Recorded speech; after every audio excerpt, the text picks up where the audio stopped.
RSS के जो chief हैं, इनको माफ करें, जाहिल कहना भी जाहिलों की बेइज्जती होगी।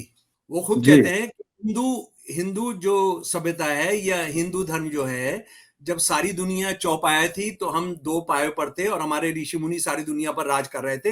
ये 5000 साल पहले द्रौपदी के जो चीर हरण किया था, द्रौपदी के जो कपड़े उतारे थे, जिसकी वजह से महाभारत होने का एक कारण वो भी था। तो महाभारत, ये चीर हरण भी मुसलमानों ने कराया, ये जरूर मुसलमानों ने कराया होगा। फिर उसके बाद तो सबसे इंपॉर्टेंट बात है मनुस्मृति। मनुस्मृति ईसा मसीह के पैदा होने से माना जाता है कि 200 से 300 साल पहले लिखी गई, और ये सारे दुनिया के इतिहास में एकमात्र ऐसे धर्म की किताब है जो उस धर्म के मानने वालों को ही, औरतों को और जो आप शूद्र कहते हैं उनको इंसान नहीं मानती है। तो ये भी मुसलमानों ने लिखा होगा। उसके बाद सीता का अपहरण, सीता का अपहरण भी तो मुसलमानों ने कराया, और वो पिछले 1000 साल में ही हुआ। ये जो गुंडागर्दी हो रही है, मुसलमानों को मारा जा रहा है, बुलडोजर चलाए जा रहे हैं, उनको उनका ड्रेस पहनने पर सवाल उठ रहा है, लव जिहाद के नाम पे सवाल उठ रहा है, तो ये उनको डिफेंड करने के लिए ये नकरधारी आए हैं आगे, क्योंकि सारी दुनिया में भद पिट गई। ये बंच ऑफ थॉट्स किताब है, इसका चैप्टर 14 है, इंटरनल थ्रेट्स। इंटरनल थ्रेट, मुसलमान, ईसाई और कम्युनिस्ट इंटरनल थ्रेट हैं, उनसे युद्ध होना है, उनको युद्ध के जरिए ही हम खत्म कर सकते हैं। उससे पहले 1939 में ये गोलवालकर, जिसे गुरु ऑफ हेट भी कहते हैं, गुरु ऑफ हेट, नफरत का बाबा बोला जाता है जिसको, वो उसने किताब लिखी we or our nation defined, जिसमें कहा कि जिस तरह से जियूस का, यहूदियों का हिटलर और मुसोलिनी ने सफाया किया, ऐसा हमने मुसलमान और ईसाइयों का करना होगा। वो मैं तो इस बात से बिल्कुल सहमत हूं कि मोहम्मद बिन कासिम जो है वो एक बहुत एक खूंखार आदमी था, और उसने 720 के अंदर हमारे देश के अंदर, हमारे देश जो भी था उसके अंदर घुसा, और उसने सिंध के अंदर बहुत गुंडागर्दी और ये सब की, और राजा धीर के साथ उसने बहुत बुरा किया, और उनके परिवार के साथ भी बहुत बुरा किया। सत्यार्थ प्रकाश जो आर्य समाज की सबसे महत्वपूर्ण किताब है, उसके अंदर वो शंकराचार्य पर जो चैप्टर है, उसमें दयानंद सरस्वती जी लिखते हैं कि आज आपको जो भी जैन मूर्तियां टूटी हुई मिलती हैं, जो जमीन के अंदर दबाई हुई मिलती हैं, वो शंकराचार्य जी की सेना ने की थी। जो ये बोल रहा है, मोहन भगवत बोल रहा है कि वो 1000 साल से जंग चल रही है, उन्होंने पूरे कत्ल किए हैं, उन्होंने मारा है, और ये युद्ध चल रहा है, तो इस युद्ध के अंदर तो हिंदुओं का नाम लेवा नहीं होना चाहिए था इस देश के अंदर। सरकार में जो बड़े लोग हैं वो इस बार उस तरह से खुलकर सामने नहीं आ रहे हैं उनको डिफेंड करने के लिए। इस पर मोहन भगवत को गुस्सा आ गया है कि मेरे पाले हुए लफंगे, हमारे पाले हुए, हमारे संगठन के लोग, और उनकी इतनी इतनी बेइज्जती हो रही है। मुसलमान राज जो था वो ऊंची जातियों का राज था, ब्राह्मणों का राज था, ठाकुरों का राज था, कायस्थों का राज था, और अगर मुसलमान राज की चीजों का बदला लेना है तो इनसे बदला लेना होगा।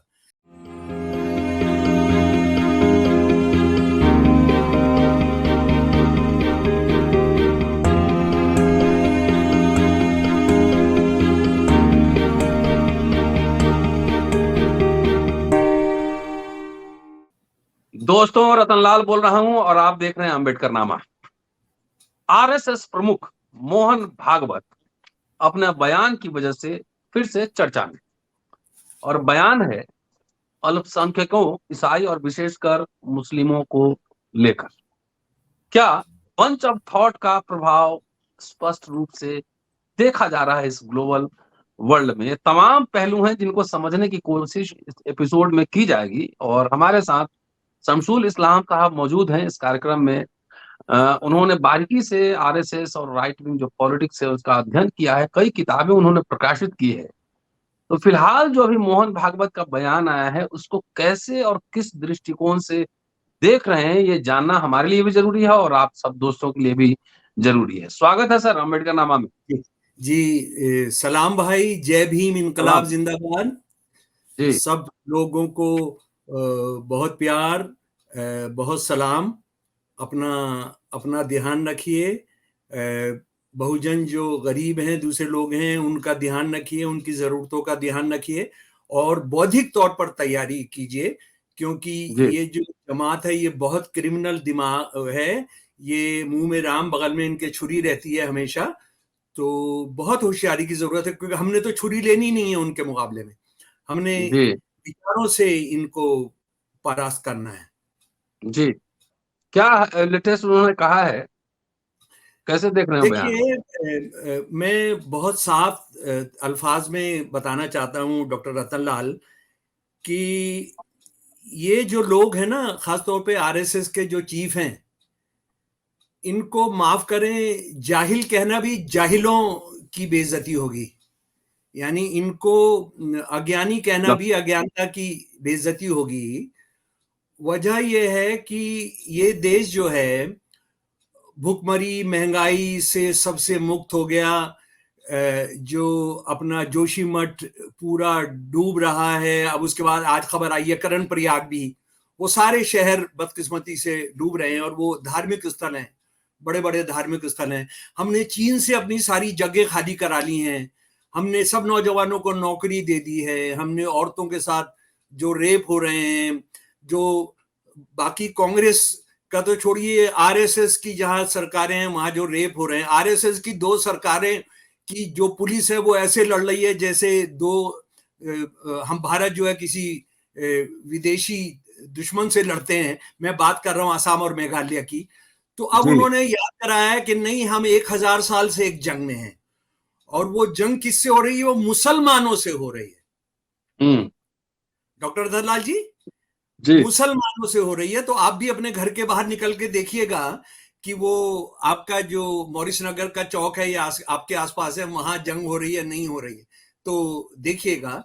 अच्छा, मजे की बात यह है, जब मैं ये कहता हूं कि इनको जाहिल कहना भी जाहिलों की भी बेइज्जती है, मैं ये कह रहा हूं ये देश 5000 साल पुराना देश है।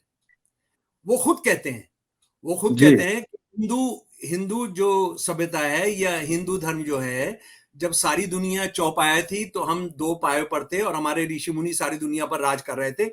ये 5000 साल पहले का वो बताते हैं। तो 5000 जी साल पहले की सभ्यता है।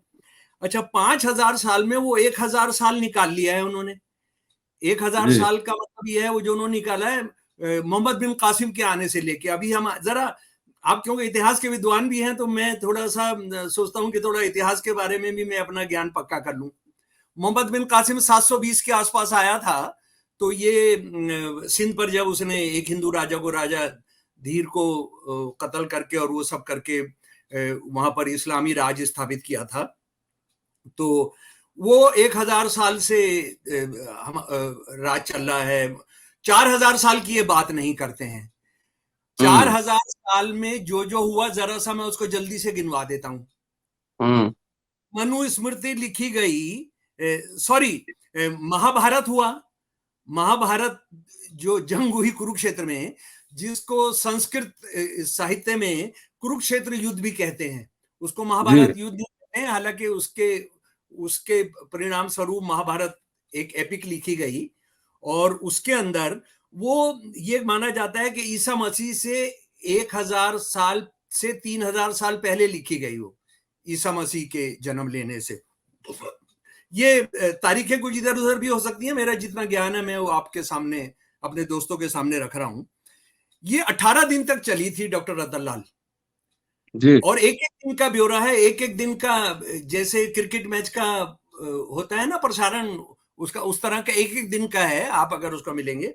और इसमें इस जंग के अंदर, इस जंग में युधिष्ठिर जी ने धृतराष्ट्र को बताया था कि 166 करोड़ लोग, लड़ाकू मारे गए। कितने लोग मारे गए जनाब? 166। 166 करोड़, यानी 1 बिलियन.66 मारे गए, और केवल 12 लोग बचे थे। सिर्फ 12 लोग बचे थे, और उसमें भाइयों भाइयों ने मारा था, कजिन ब्रदर्स ने मारा था, है ना। तो ये भी मुसलमानों ने कराया था। अब बदकिस्मती से उस आदमी की ज्ञानता पर आप क्या करें कि वो 5000 साल की बात करते करते इतना बौना हो गया कि 1000 साल का हो गया वो। हाँ? हम्म और वो ये फरमा रहे हैं कि हिंदुओं को ताकत आ गई, हिंदुओं को ताकत आ गई जब से आरएसएस बनी। यानी आरएसएस के बनने से पहले विवेकानंद पैदा हो गए, उससे पहले शंकराचार्य पैदा हो गए, उससे पहले दयानंद सरस्वती पैदा हो गए, उससे पहले सावरकर पैदा हो गए, वो सब हो गए। वो उससे नहीं हुआ, ये आरएसएस के पैदा होने से हिंदुओं को बल मिल गया। यानी वो साफ बता रहे हैं कि जो गुंडागर्दी हो रही है आज हिंदुत्व के नाम पर, वो हम करा रहे हैं। वो हिंदू जो है हिंदुत्व की जो पॉलिटिक्स कर रहा है। अच्छा, अब बताइए, महाभारत की बात वो नहीं कर रहा है बंदा। उसके बाद द्रौपदी के जो चीरहरण किया था, द्रौपदी के जो कपड़े उतारे थे, जिसकी वजह से महाभारत होने का एक कारण वो भी था। तो महाभारत, ये चीरहरण भी मुसलमानों ने कराया, ये जरूर मुसलमानों ने कराया होगा। फिर उसके बाद तो सबसे इंपॉर्टेंट बात है मनुस्मृति। मनुस्मृति ईसा मसीह के पैदा होने से माना जाता है कि 200 से 300 साल पहले लिखी गई, और ये सारे दुनिया के इतिहास में एकमात्र ऐसे धर्म की किताब है जो उस धर्म के मानने वालों को ही, औरतों को और जो आप शूद्र कहते हैं उनको इंसान नहीं मानती है। तो ये भी मुसलमानों ने लिखा होगा। यानी जो नहीं, वो तो कह रहे हैं कि मुसलमानों के आने के बाद जाति व्यवस्था और छुआछूत आया, ये कह रहे हैं। नहीं, मैं ये कह रहा हूं कि दिल्ली यूनिवर्सिटी के अंदर शुरू करा दीजिए ना कि मनुस्मृति मुसलमानों ने लिखी थी। ये शुरू करा दीजिए ना कि ये महाभारत जो था मुसलमानों ने करवाया था। और जब विवेकानंद ये कहते हैं कि कोई ब्राह्मण हो नहीं सकता था एंशियंट इंडिया में, वैदिक इंडिया में, अगर वो गाय का मांस नहीं खाता था, तो वो बता देना कि एंशियंट इंडिया में भी यहाँ मुसलमान थे और वो गाय उन्होंने शुरू कराई। तो ये हमको बता देना, सारा नया सिलेबस शुरू करा दे। उसके बाद सीता का अपहरण भी तो मुसलमानों ने कराया, और वो पिछले 1000 साल में ही हुआ। तत्कालीन संदर्भ क्या है? तत्कालीन संदर्भ क्या है सर? किस कार्यक्रम में? तत्कालीन संदर्भ ये है कि वो जो गुंडागर्दी हो रही है, और उसमें जो खास तौर पर एक वो जो मैडम हैं जिन्होंने ये कहा चाकू रखो, तो काफी भद पिट रही थी। ये जो गुंडागर्दी हो रही है, मुसलमानों को मारा जा रहा है, बुलडोजर चलाए जा रहे हैं, उनका ड्रेस पहनने पर सवाल उठ रहा है, लव जिहाद के नाम पे सवाल उठ रहा है। तो ये उनको डिफेंड करने के लिए ये नकरधारी आए हैं आगे, क्योंकि सारी दुनिया में भद पिट गई और मोदी वगैरह नहीं आए सामने उसको डिफेंड करने के लिए। वो जो महिला है जिसने कहा कि घरों में चाकू रखिए क्योंकि मुसलमानों के लिए चाहिए होगा लव जिहाद करने के लिए। अच्छा, एक बात मैं और हमारे साथी लोग सुन लें कि ये पहली बार नहीं कह रहा है ये बंदा। यानी एक इस बात को समझ लीजिए, 5000 साल पुरानी सभ्यता को लेकर जो वो कह रहे हैं उसको लेकर ये 1000 साल में इंटरेस्टेड हैं, और उसके बाद बाकी सबको भुलाना चाहते हैं। और ये पहली बार नहीं कह रहे हैं, इससे पहले श्यामा प्रसाद मुखर्जी कह चुके हैं कि भारत का हल तब होगा जब हिंदू और मुसलमानों के बीच में गृह युद्ध होगा। हम इस बात को जानते हैं, तथागत रॉय जो कई जगह का गवर्नर था नॉर्थ ईस्टर्न स्टेट्स के अंदर, वो बराबर कहता रहता था कि गृह युद्ध होगा। और ये जो किताब है बंच ऑफ थॉट्स, ये बंच ऑफ थॉट्स किताब है, इसका चैप्टर 14 है इंटरनल थ्रेट्स। इंटरनल थ्रेट मुसलमान, ईसाई और कम्युनिस्ट इंटरनल थ्रेट हैं, उनसे युद्ध होना है, उनको युद्ध के जरिए ही हम खत्म कर सकते हैं। उससे पहले 1939 में ये गोलवालकर, जिसे गुरु ऑफ हेट भी कहते हैं, गुरु ऑफ हेट, नफरत का बाबा बोला जाता है जिसको, वो उसने किताब लिखी we or our nation defined, जिसमें कहा कि जिस तरह से जियूस का, यहूदियों का हिटलर और मुसोलिनी ने सफाया किया, ऐसा हमने मुसलमान और ईसाइयों का करना होगा। वो किताब आप डाउनलोड कर सकते हैं, उसका हिंदी अनुवाद करके उसका क्रिटिक मैंने लिखी है किताब, जो मौका रहे तो उसको देखिएगा। तो बात यह है कि इनका एक बहुत पुराना सपना है, और इस सपने का मतलब यह है कि वो जो है आपके आज जो हिंदू 80% देश के हिंदू जिस समस्याओं को लड़े उससे सब वो ऊपर हो जाए, वो अपना एक हिंदुत्व की भांग पीकर बस मुसलमान करते रहे, जो कोई एग्जिट नहीं करता है। अच्छा, अब डॉक्टर रतनलाल जी, मैं दूसरा सवाल जो बहुत बहुत अहम है वो आपके सामने रखना चाहता हूं। जरा सा हम ये मुसलमान राज क्या है इसको समझ लें। मुसलमान हम ये मान लेते हैं, मैं तो इस बात से बिल्कुल सहमत हूं कि मोहम्मद बिन कासिम जो है वो एक बहुत एक खूंखार आदमी था, और उसने 720 के अंदर हमारे देश के अंदर, हमारे हमारे देश जो भी था उसके अंदर घुसा, और उसने सिंध के अंदर बहुत गुंडागर्दी और ये सब की, और राजा धीर के साथ उसने बहुत बुरा किया, और उनके परिवार के साथ भी बहुत बुरा किया। लेकिन मैं आपको ये बताना चाहता हूं कि उसके 100 साल के बाद शंकराचार्य होते हैं। जी मोहम्मद बिन कासिम के 100 साल के बाद शंकराचार्य होते हैं, और शंकराचार्य 10 साल के लिए निकल जाते हैं केरल से। 10 साल जी के लिए निकल जाते हैं, मोहम्मद बिन कासिम के खिलाफ देश को चिताते हुए नहीं। मोहम्मद बिन कासिम आ गया, मुसलमान घुस गए, एक राजा हिंदू को कर दिया, उसकी बच्चियों को और उसकी पत्नी को सारा वहां खलीफा के पास भेज दिया है अरब के अंदर। उसके लिए नहीं, वो निकला है इस देश से बौद्ध धर्म और जैन धर्म के जो भी लोग हैं और जो भी उनकी पूजा स्थल है उनको खत्म करने के लिए। और इस बात की गवाहियां हैं, उस बात के उस जमाने के कागजात हैं, और हिंदुत्व के जो अपने बड़े बड़े इनके बाप हैं, वो कहते हैं, वो बताते हैं कि ये जो पुरी का मंदिर था, पुरी का मंदिर जो था वो बौद्ध मंदिर था, ये विवेकानंद जी बताते हैं।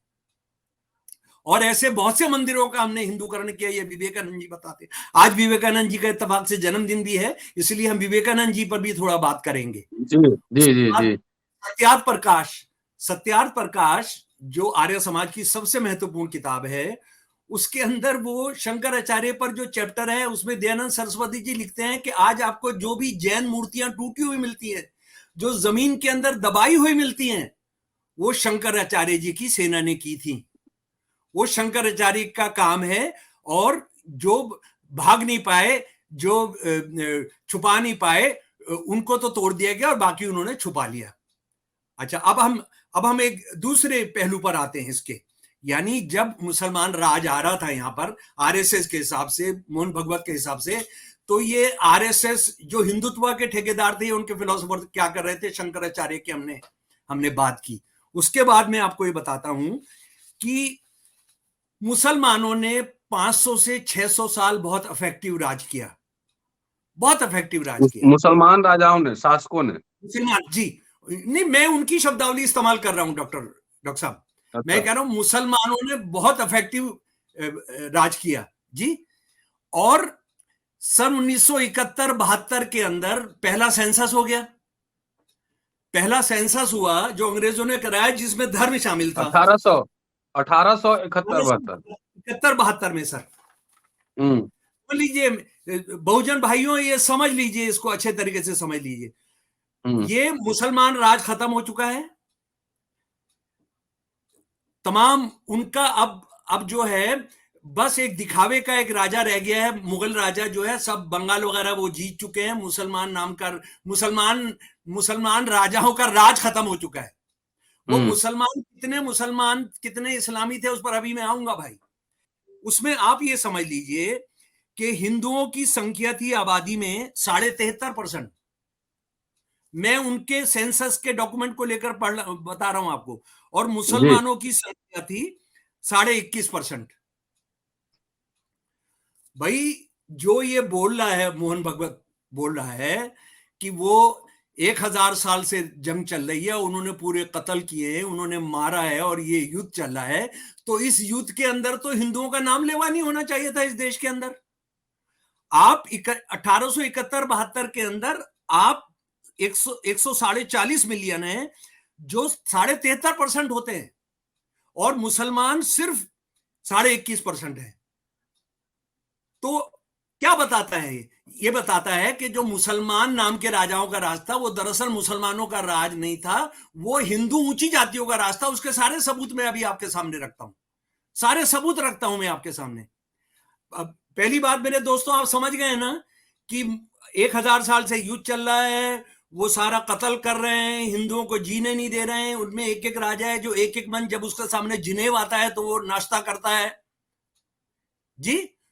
और उसके बाद भी 1871-72 के अंदर जो सेंसस होता है, जिसमें धर्म होता है, उसके अंदर हिंदुओं की संख्या 73.5% है, और मुसलमानों की संख्या 21% है। और आज जो बोल रहे हैं मुसलमानों की संख्या बराबर बढ़ रही है, आज 80% है हिंदू और 13.5% है मुसलमान।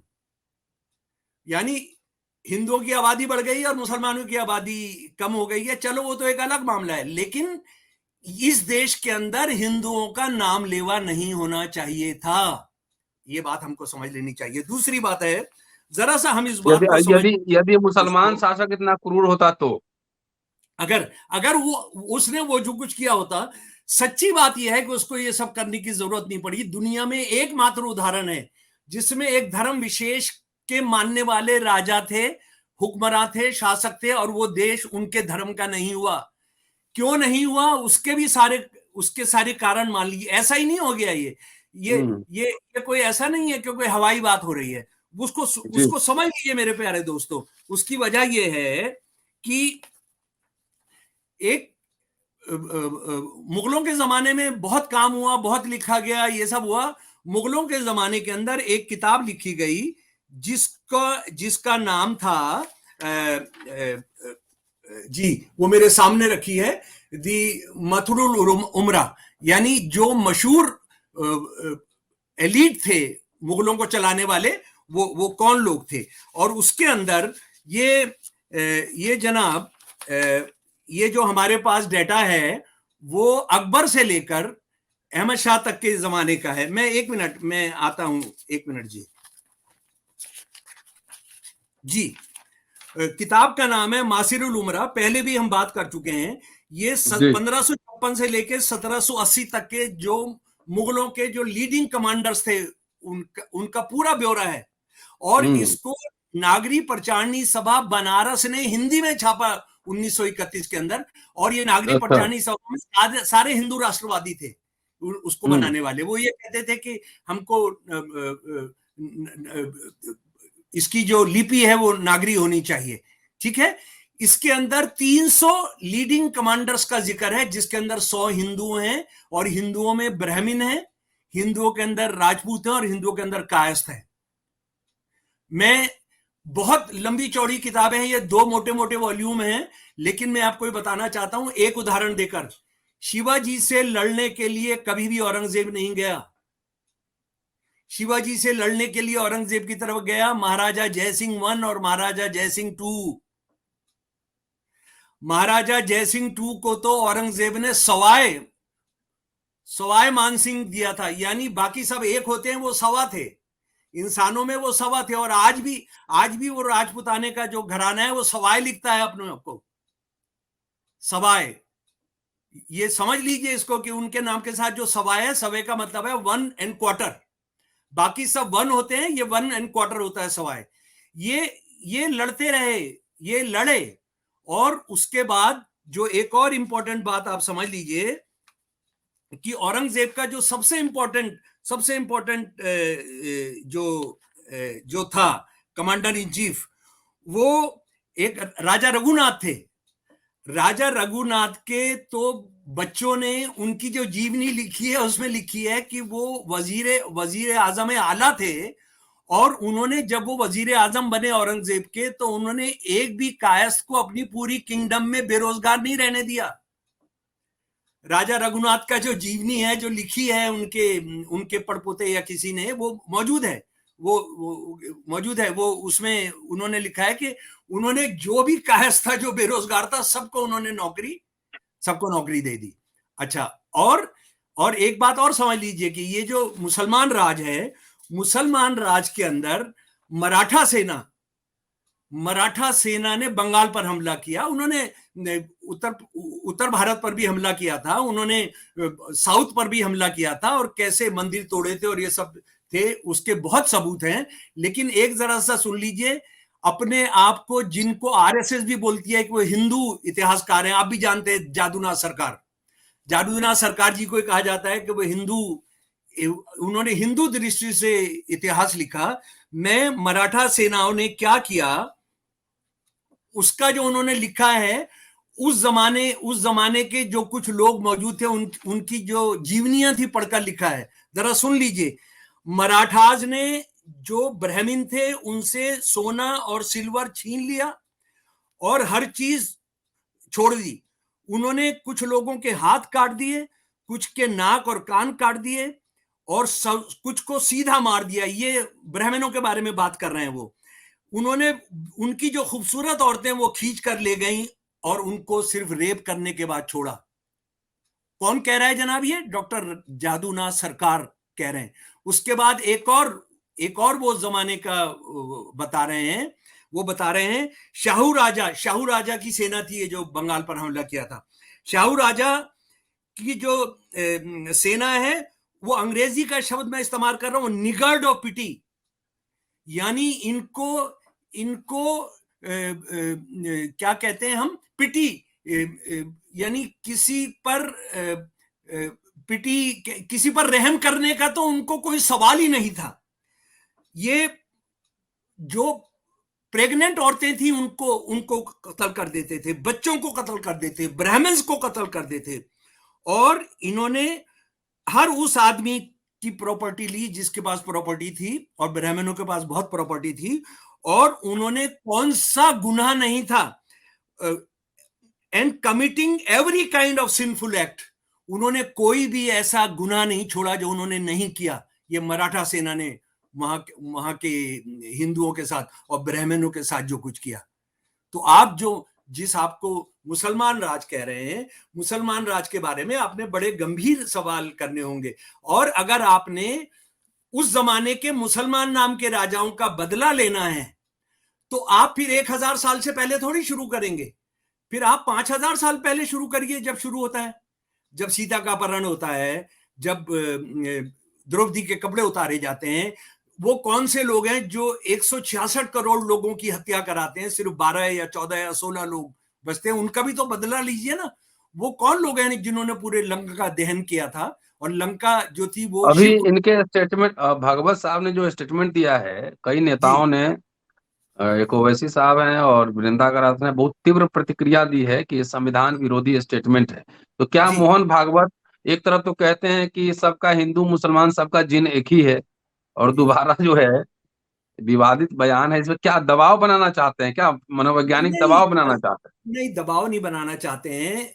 असल में बहुत छोटे दिमाग के आदमी हैं, बहुत। मैंने आपसे कहा ना, जो शुरू में मैंने आपसे कहा था कि जाहिलों की भी बेइज्जती हो जाएगी इनको बात करने। बात यह है, इतनी छोटी छोटी सी चीज पर उसका हवा बना देते हैं। जहां पर पिस्तौल से काम चलता है, ये तोप चलाते हैं। हम्म। ये इनका चक्कर क्या है कि जो अभी हिंदुत्व के नाम पे गुंडागर्दी हो रही है, कोर्ट और सरकार में जो बड़े लोग हैं वो इस बार उस तरह से खुलकर सामने नहीं आ रहे हैं उनको डिफेंड करने के लिए। इस पर मोहन भगवत को गुस्सा आ गया है कि मेरे पाले हुए लफंगे, हमारे पाले हुए, हमारे संगठन के लोग, और उनकी इतनी इतनी बेइज्जती हो रही है। अच्छा, एक चीज और समझ लें, जिसको इस देश ने समझा नहीं, और इस देश के जो प्रगतिशील इतिहासकार हैं उन्होंने भी समझने नहीं दिया। मेरे बहुजन दोस्तों, एक बात को समझ लो कि मुसलमानों से इतनी नफरत आरएसएस को क्यों है। अगर इसको नहीं समझोगे तो आप नहीं समझ पाओगे, आप इस देश का इतिहास नहीं समझ पाओगे। बात यह है कि इस देश के मुसलमान 99.9%, मैं खुद जिस परिवार से आता हूं वो सारे शूद्र स्टॉक से आते हैं, वो शूद्र परिवारों से आते हैं, और उन्होंने कभी कभी अपना धर्म बदला उस सब से परेशान होकर। कई बार दबाव में भी बदला होगा, लेकिन ज्यादातर ने बदला, जैसे बाबा साहब ने किसी दबाव में नहीं बदला।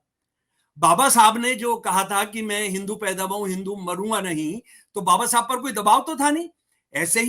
ऐसे ही करोड़ों करोड़ों मुसलमान हो गए, बौद्ध हो गए, जैन हो गए, क्रिश्चियन हो गए। तो आरएसएस को क्या खुंदक है? खुंदक यह है कि इन्होंने इतिहास में अपना धर्म बदलकर हमारी बराबरी हासिल करने की कोशिश की थी। हम इनको कभी बख्शेंगे नहीं।